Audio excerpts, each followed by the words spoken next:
What is good, y'all? Just sipping down some coffee, looking at some fantasy rankings, fantasy football rankings at ESPN.com/fantasy/football. And we will be talking about fantasy rankings today on the show. I am Gunner Goose. You can find me at RoGoose1 on Twitter, Facebook, all the good stuff.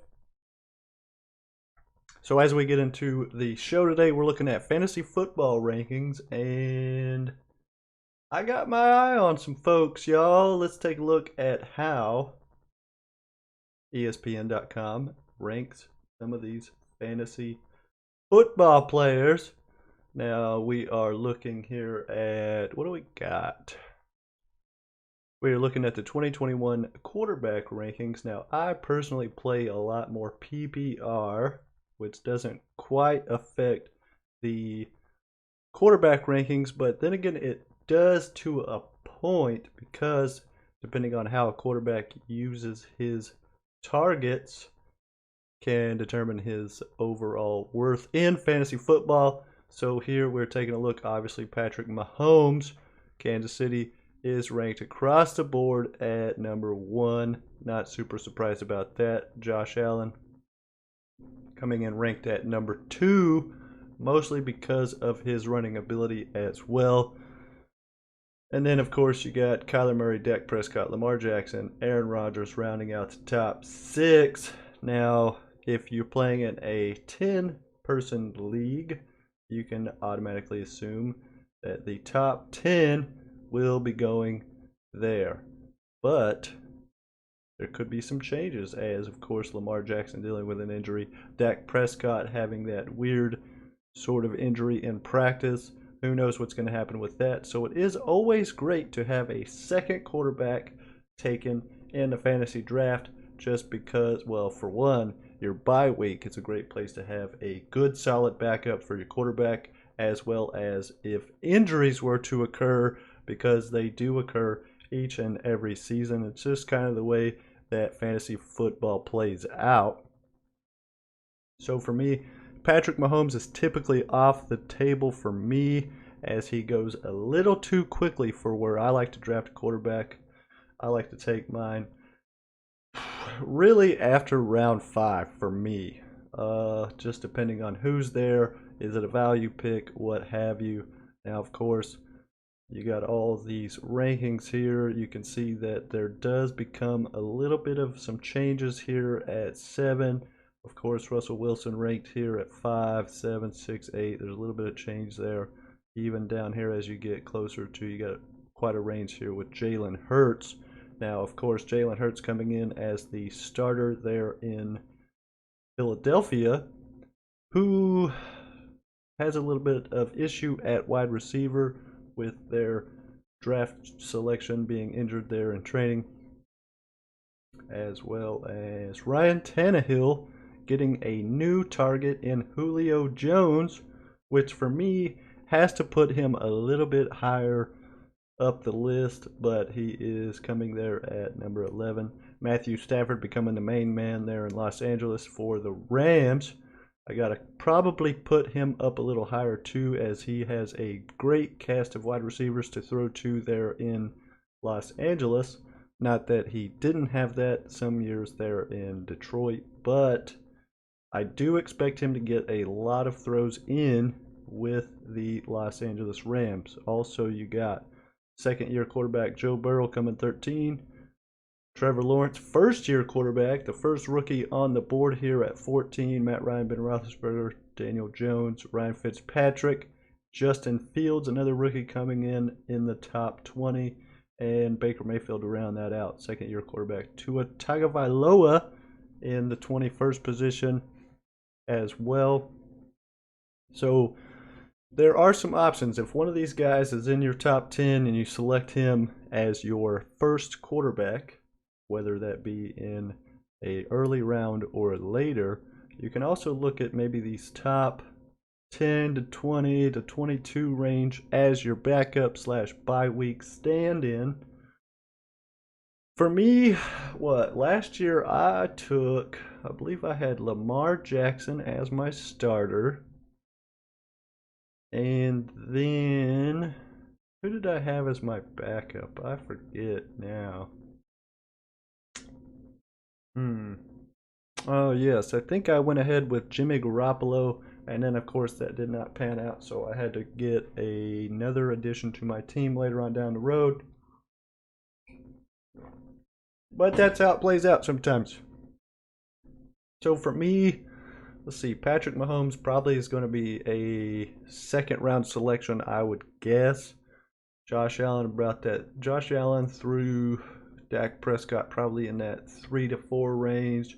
Lamar Jackson to probably Tom Brady will go in that 4 to 5 range.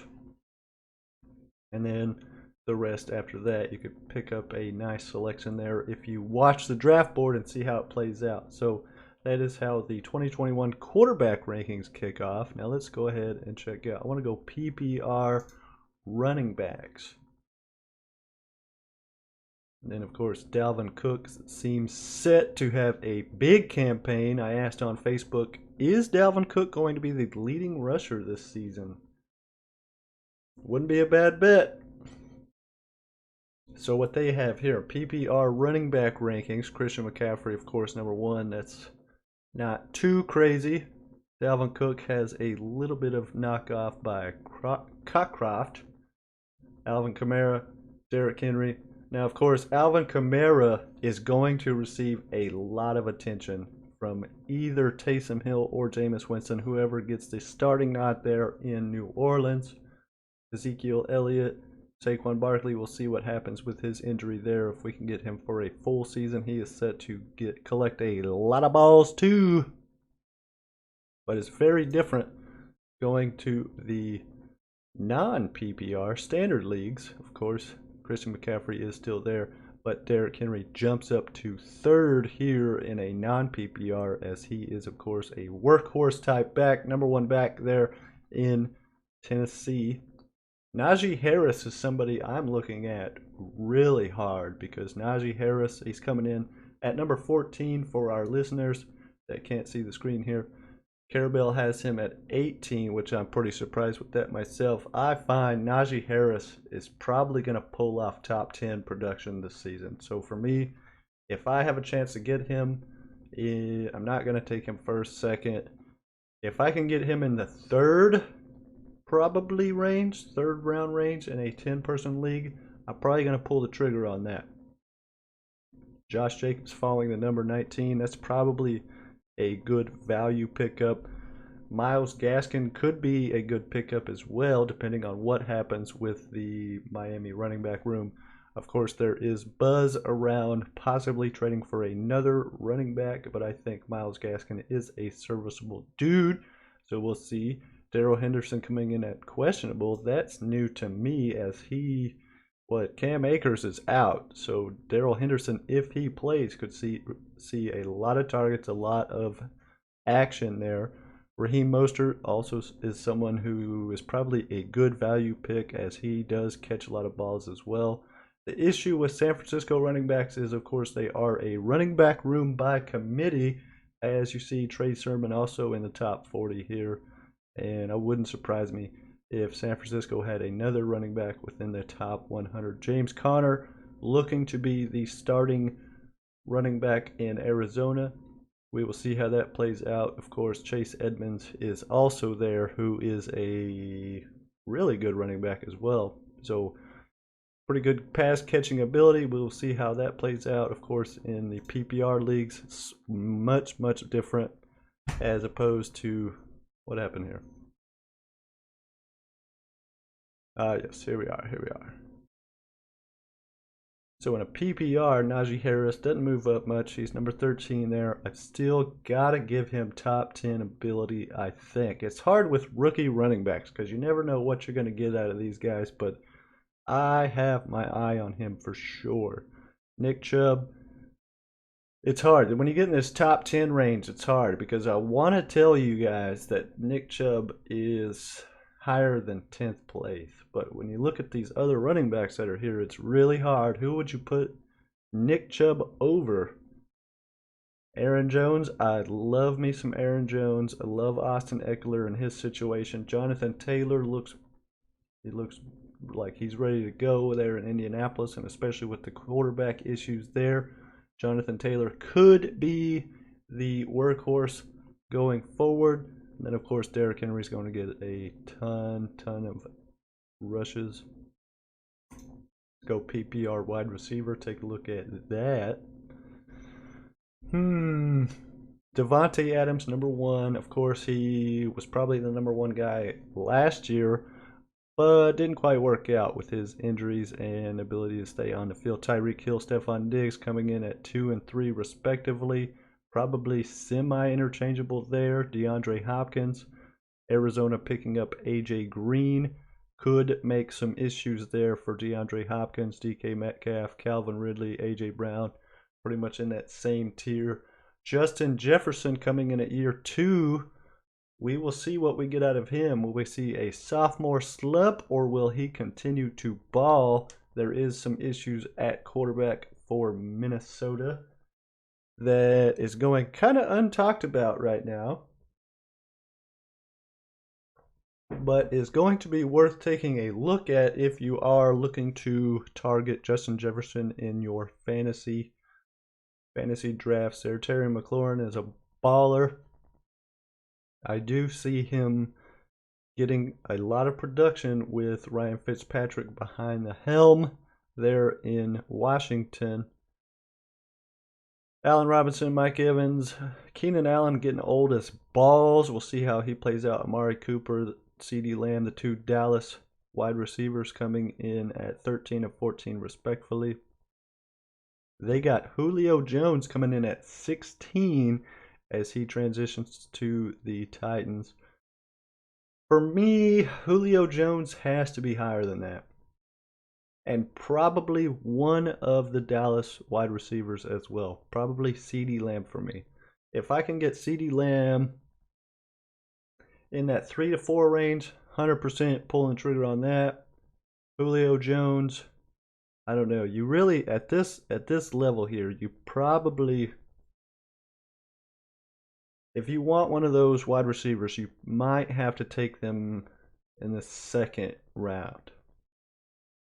That's going to be hard to do because I like to take a running back 1 and 2 and then target for 3, go after my star wide receiver.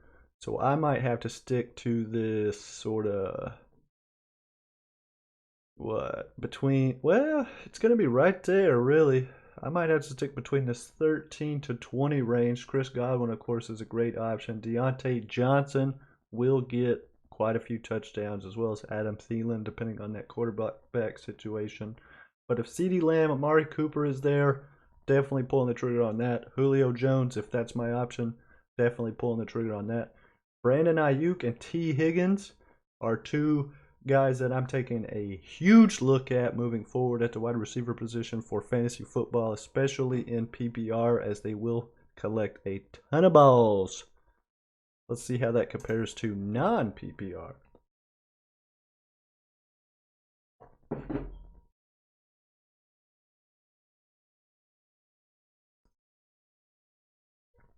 There's the guy right there, DeAndre Hopkins. And so we had Amari Cooper and CeeDee Lamb at 13, 14 respectfully. And here you see CeeDee Lamb dropping to 18 in a non-PPR league. That is very interesting to me. You also got Brandon Ayuk and T. Higgins down here at 26, 27. That's pretty interesting. Chase Claypool, Odell Beckham Jr. could be a steal of the draft if you get him at the right spot. So he's here at 29. He's probably going to be available in that 7 to 9 range with that, I would guess. If he's there in that 7 to 9 range, you 100% got to take him. If he is anywhere close, I don't see. People were taking Jarvis Landry over Odell Beckham Jr. last season. We'll see how that pans out, if that's still going to be the same. But if you can get either of those two guys, definitely in that 7 7 range or beyond.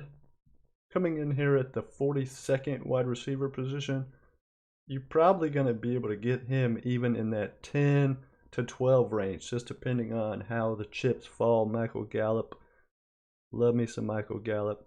Antonio Brown is somebody you could probably get towards the end of the draft, and I'm also surprised that Corey Davis is sitting here at 47 as he moves up to New York for those Jets, and Zach Wilson, Devontae Parker, somebody I like too. You're going to get some good values here in this 40 to 50 range. Laviska Shenault looks set, but he's also being passed the rock from a rookie quarterback, so we'll see how that pans out there. Moving on to tight end now. Of course, tight end is a very difficult position in fantasy football. So here you're going to have Travis Kelce, Darren Waller, George Kittle in that top tier. Travis Kelce will definitely go in the second round. Darren Waller will quickly follow him probably. Darren Waller, George Kittle will go in that third round most likely in just about every draft you get. And then Mark Andrews, TJ Hockenson, Kyle Pitts, Dallas Goedert, Logan Thomas probably in that discussion at the third tier. Robert Tonyan is somebody to keep an eye on, as well as Mike Gesicki and Jonnu Smith even for that sort of fourth tier, backup tight end. If you can get them in the 8th, 9th, 10th rounds, you're doing pretty good. Especially considering that you definitely need to take 2 tight ends. I take 2 tight ends in every draft that I do, mostly for that bye situation. So even if I've got a Travis Kelce, a Darren Waller, a George Kittle, I'm still going to try to collect, a Robert Tonyan, Irv Smith Jr. looking pretty good, Jonnu Smith, Adam Troutman is actually looking great in training camp, as well as Cole Kmet. If you can grab one of these guys just to sit on the bench for that bye week, that's going to help you out and help you secure a win for that bye week on your tight ends.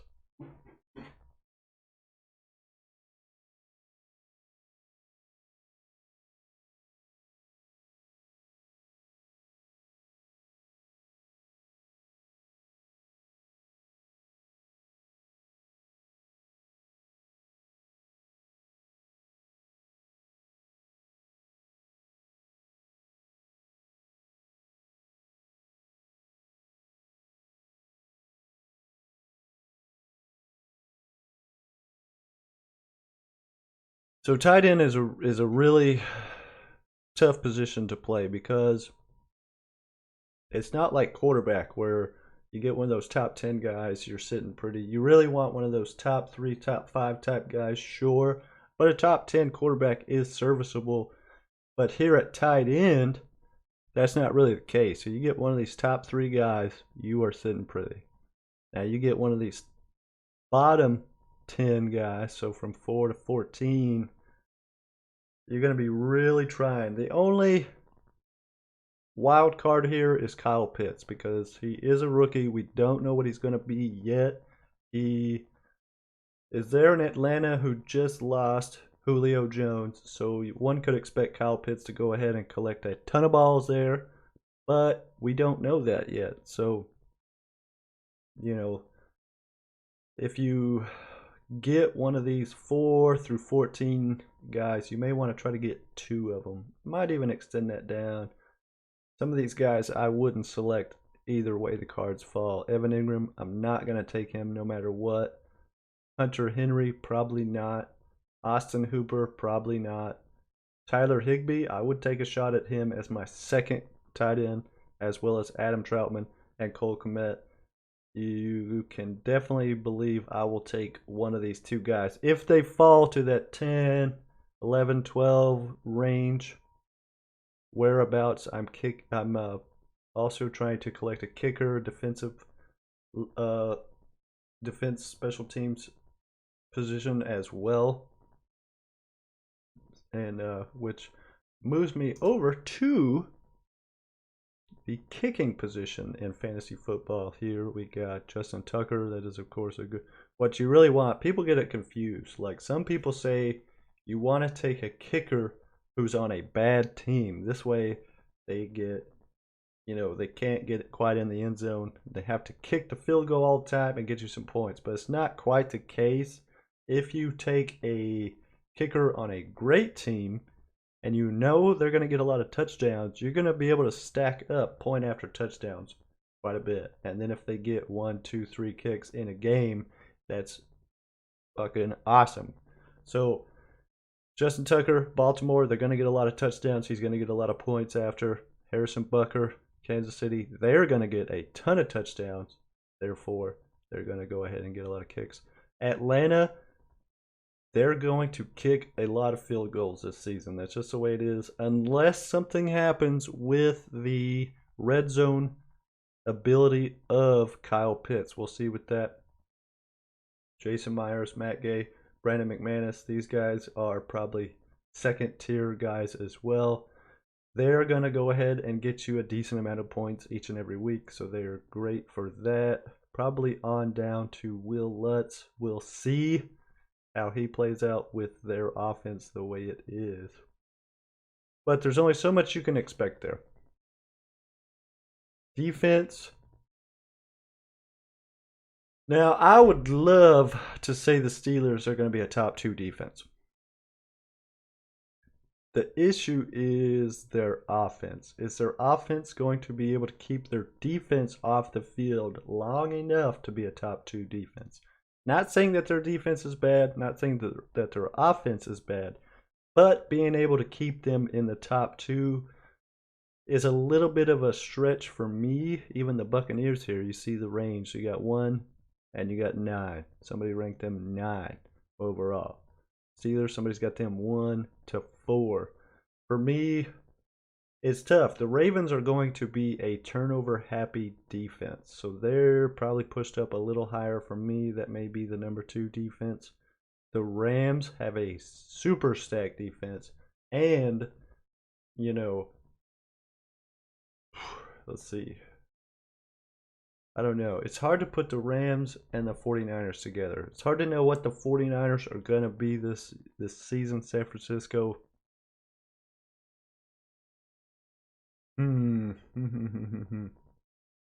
With the Rams, they're picking up Matt Stafford. So Matt Stafford is going to be able to move the ball and keep that defense off the board for a little while. And they're going to be able to collect turnovers. So the Rams probably, I might have to put them up and closer to the 1 spot myself, 1 or 2 spot. Even though the Buccaneers look absolutely incredible as well. Might have to go Buccaneers, Rams, Ravens, Steelers, Bills. Would probably be the Colts for me, but that offense looking the way it is, I don't know that I could put them up there at this time either. You don't necessarily need a good offense to have a good defense.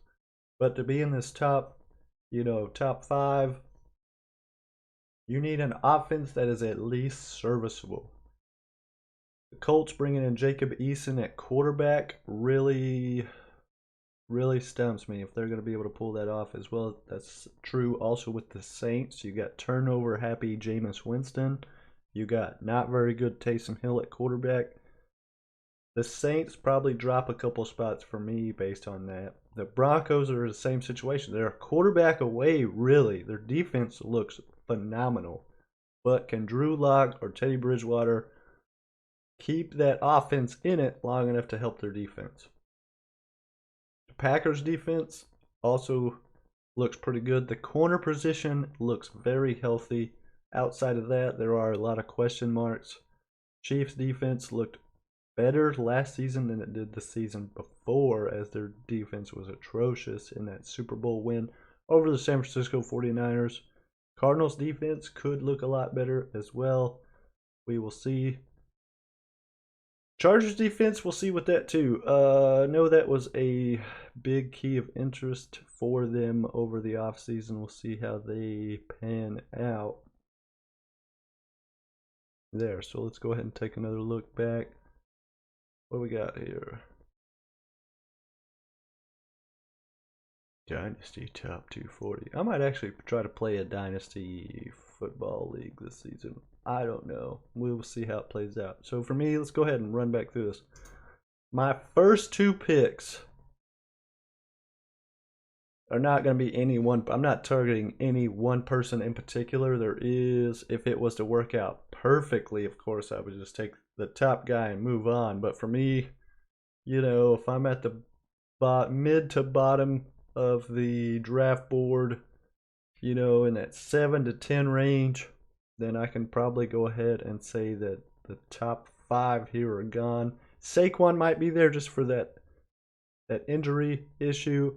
So I might, if I have to pick between 6 through 10, who would I take? Let's see. If 6 through 10 is sitting there for me on fantasy draft, probably will go Jonathan Taylor. Which is pretty hard because a lot of these guys are in that ballpark. I'll come out with some lists, but we'll see. Because if I'm picking 7 through 10 and I take somebody like a Jonathan Taylor, that means that I'm probably picking 3rd or 4th in the 2nd round. I could pick up Jonathan Taylor and a Naji Harris, a DeAndre Swift, somebody like that as my 2nd pick. And then I'd be sitting pretty well right there at the running back position, especially in PPR.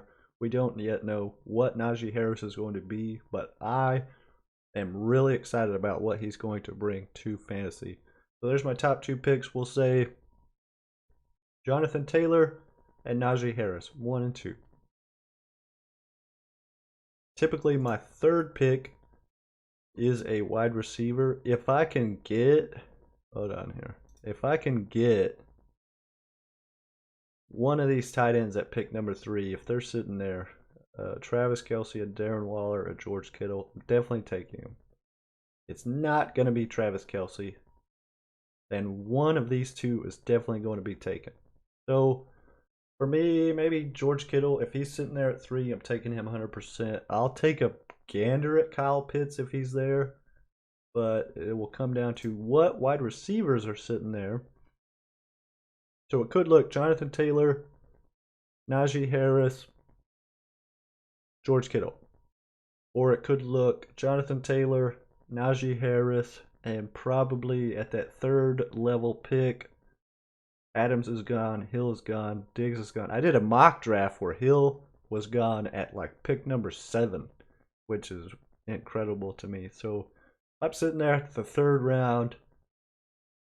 You're probably looking at this 9 back range still being there on the board. So for me, if these guys are here, well, if Justin Jefferson is there, probably going to go with him. If not, I'm going to be looking at this Amari Cooper, CeeDee Lamb range and taking one of those guys, either 3rd or 4th, depending on how it plays out. If it's 4th, we might be more in this Julio Jones, Adam Thielen, Chris Godwin range. Maybe Brandon Ayuk, T. Higgins. Might take a stab on Jamar Chase just because I know he won't be there if I don't take him there at the 4th round. But if he is, great. Kenny Golladay, don't know that I feel 100% confident about that, taking him that early. Chase Claypool could be a steal at some point, maybe 4th, 5th round range. And then so that'd be my 3rd, 4th pick there.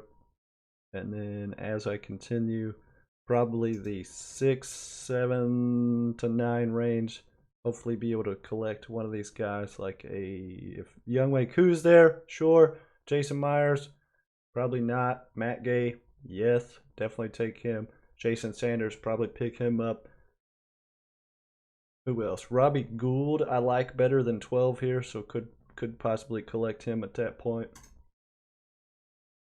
And what else we got? Give me the goods.